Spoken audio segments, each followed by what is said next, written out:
Well, a Labour government with senior ministers that have said very rude things about him, a Labour government that advertised for their own staffers to go to America and campaign against his opponent, which in diplomatic terms was just the most stupid thing to do, and a Labour government that has given away the sovereignty of the Chagos Islands, which poses a threat to Diego Garcia, a very, very important airbase, of course, for the Americans in that. Republican leader Donald Trump has emerged victorious in the American elections, placing Starmer in a very challenging situation.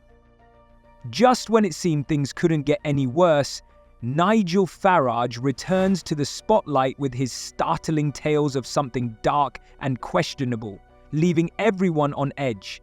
The tension is escalating and the future remains uncertain. Warm, incredibly warm, makes everyone he meets feel $1 million, makes them feel special. He's nice to drivers, he's nice to waitresses, he's nice to those lower in society than him, and that's very much, I think, a mark of a man. He's also incredibly funny. Very, very sharp, fun sense of humour, and you've seen some of that over the last couple of weeks on the campaign. That's correct.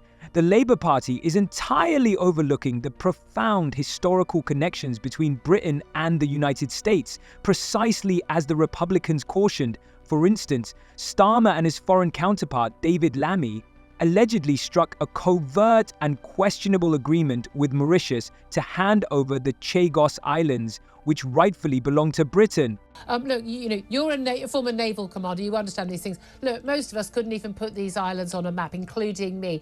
Why are they so significant, first of all?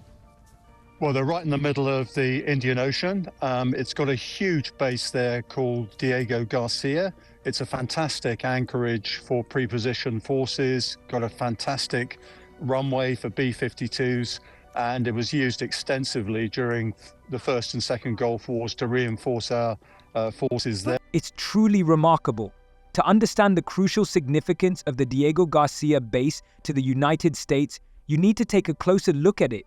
It's not merely a base, it serves as a strategic stronghold that is vital to the nation's security and influence. But why so strategically important when it is quite literally in the middle of nowhere, thousands of miles from anywhere?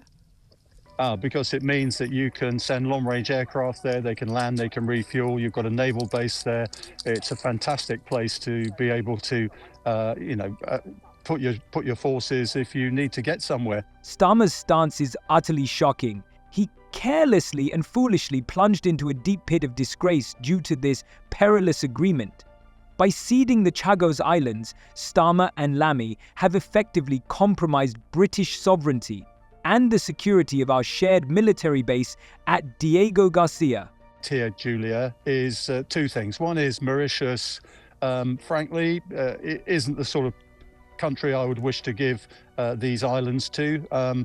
It's got vast issues with corruption. The Chinese will be all over this, and unless there are preserved rights to Diego Garcia, we're going to see Chinese Navy, we're going to see the Chinese Air Force there in strength because they want to dominate the Indian Ocean. If Starmer had considered his decisions more carefully, we wouldn't be facing the repercussions of his every action. The most troubling aspect is that he failed to inform the opposition or parliament about his plans, leading to a harsh backlash against David Lammy from MPs, including Nigel Farage, during the meeting. And now this new government, which is proving about as popular as a fart in an elevator, is handing strategically significant UK territory to the allies of our enemy. Ceding sovereignty of the Chagos Islands to Mauritius, which was signed off this week, is an embarrassing capitulation which plays into the hands of China, a despotic and dangerous regime which has close trade ties with Mauritius. Consider this, Mauritius has consistently been a loyal ally of China, and anything they receive will ultimately benefit the Chinese Communist Party, a regime that openly challenges the United States.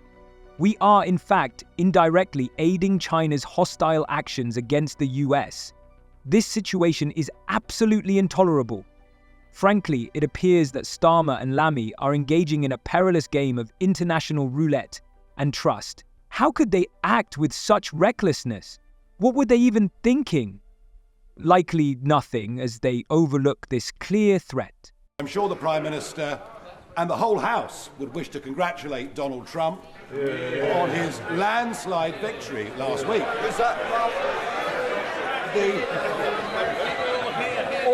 Hold on. Their mindless talk and inflated arrogance ultimately led to their downfall near the Republican leader. Should I really be comfortable with David Lammy labeling the Republican leader a tyrant and a sociopath?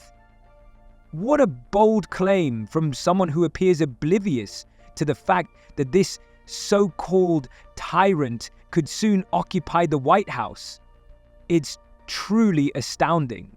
I was described as being a sad, lonely, desperate figure, always seeking attention. And I've no doubt there are some that think that's still the case today. Mr. Deputy Speaker, thank you very much indeed. I believe it's customary in a maiden speech to pay tribute to your predecessor, which I'm very happy to do.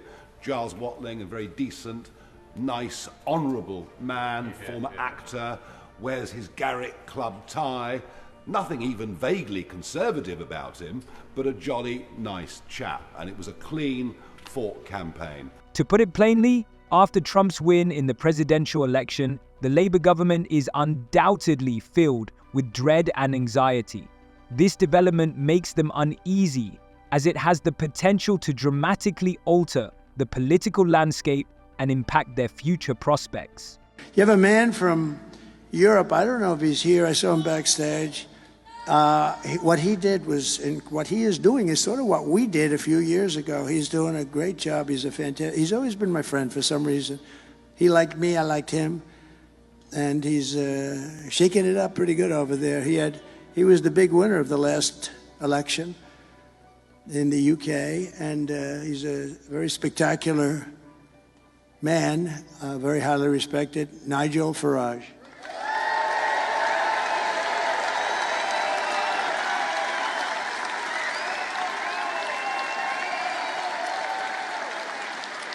I am completely convinced that it will be extremely challenging for Starmer to engage with him. He certainly didn't anticipate having to confront the Republican leader in the role of president next time. I will deal with whoever is the president of America. It's very possible that Donald Trump will return to the White House at the start of the next year. Your team has, I think, quite close links to parts of the Biden administration. Have you had any contact with the Trump team? Well, look, you're right, we do have close links with the Biden administration. That is very important to us, particularly in terms of our history, our traditions and our values as a Labour Party. But ultimately, later this year, it falls to the American people to decide who they want as their president, and I will deal with whoever is the president of America. The special relationship, the long-standing relationship that we've had, not least on nuclear deterrence, is far stronger than the identity of the next president of the US. Have you had any outreach or ties with the Trump campaign, the Trump operation so far? No. Just look at him. He sits here, speaking confidently about his willingness to collaborate with the Republicans, even though both he and we know he would rather avoid working with the Republican leader at all costs. Unfortunately, he will have to submit to the President of the United States, and that will happen within the next 4 years.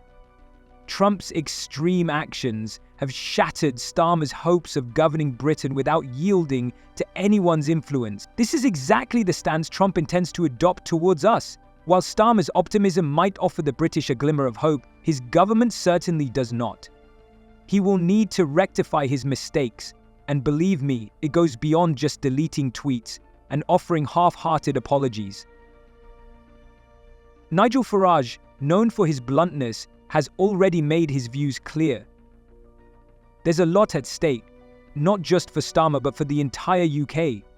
Let's be honest, engaging with the Republican leader now is like navigating a minefield. As, and I quote, a neo-Nazi sympathising sociopath, unquote.